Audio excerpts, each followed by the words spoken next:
चलो बच्चों बताओ, एम्प्लॉय कॉस्ट मतलब क्या होता है? Okay, employee cost is the, पहले चैप्टर में मैंने लिख के दिया था आपको, employee cost is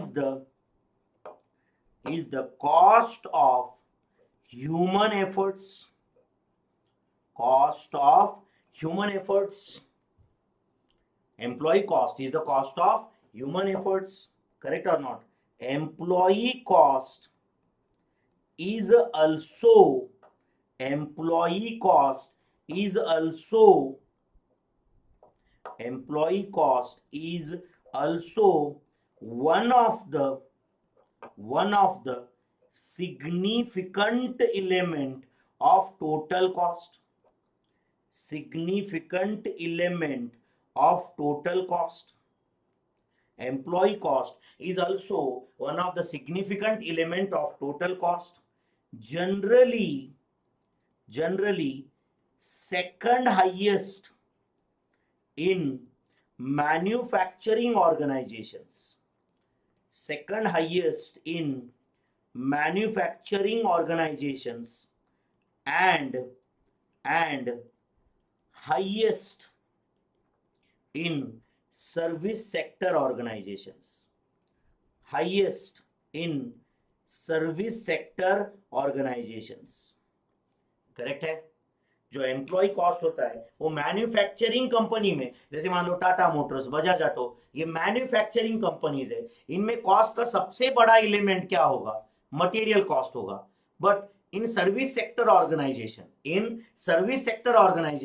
obviously raw material, ऐसे कोई tangible material ज्यादा यूज नहीं होता है. जैसे expert is a service sector organisation, इसमें सबसे बड़ा कॉस्ट का एलिमेंट क्या होगा? एक्सपर्ट में सबसे बड़े कॉस्ट का, समझो हमारा टोटल टर्नओवर 22 करोड़ है, उसमें समझो हमारा खर्चा 18 करोड़ है, तो 18 करोड़ के अंदर सबसे बड़ा एलिमेंट क्या होगा? तो obviously payment to the teachers, payment to the teacher which is the professional labour cost, which is the professional labor को पेमेंट किया हुआ ये, करेक्ट? लेबर मतलब वर्कर, लेबर मतलब work, labourer is the worker, वो भी लिख के देता हूं भाई, रिस्क नहीं लेते. Labour means work, labour means work and labourer is worker, labourer means worker. Are you understanding this? तो सर्विस सेक्टर ऑर्गेनाइजेशन में सबसे बड़ा एलिमेंट कौन सा होता है कॉस्ट का?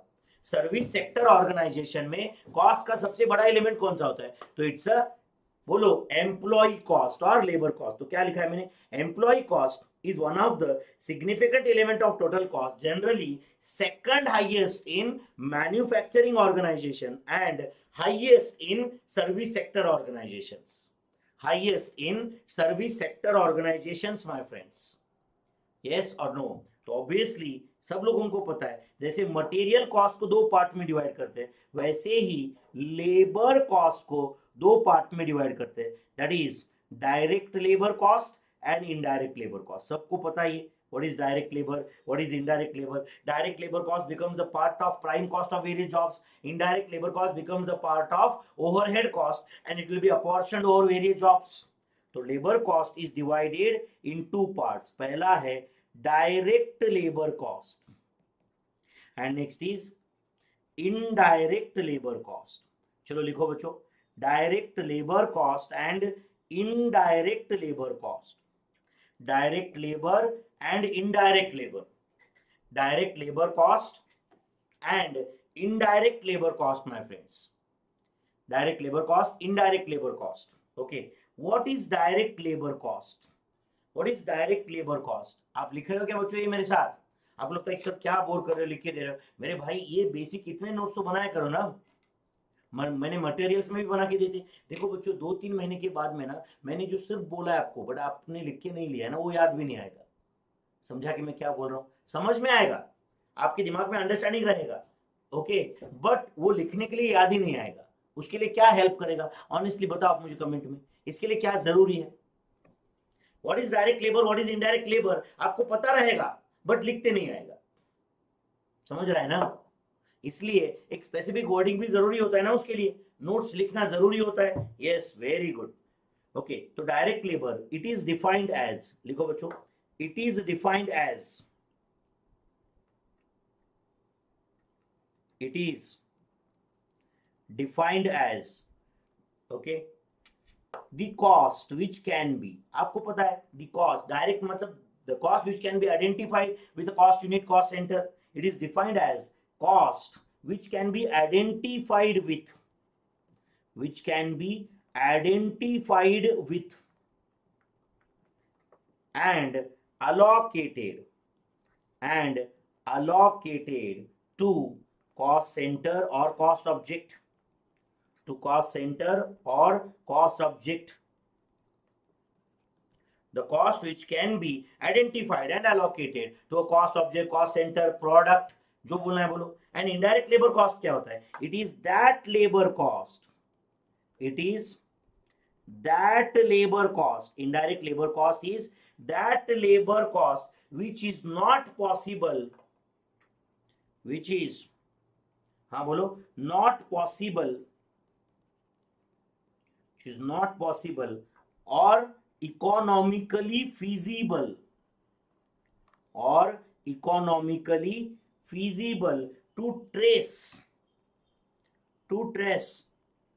to any specific product, to trace to any specific product, to trace to any specific product. अच्छा बताओ बच्चों, टाटा मोटर्स एक कंपनी में एक गाड़ी बन रही है, लेटेस्ट से टाटा सुमो या टाटा सफारी. अब बताओ, ये कंपनी के प्रीमाइसेस 800 एकड़ के है, बाहर वॉचमैन खड़ा है, उसको जो पेमेंट दे रहा है, उसको हम जो पेमेंट कर रहे हैं, उसका कितना पोर्शन वो टाटा सफारी एक गाड़ी में जाना चाहिए? इतना आसान है क्या? इतना आसान है क्या? टाटा ने जो एडवर्टाइजमेंट करके रखा है उसमें से कितना पोर्शन एक गाड़ी में जाना चाहिए? इतना आसान है क्या? This is not a direct cost.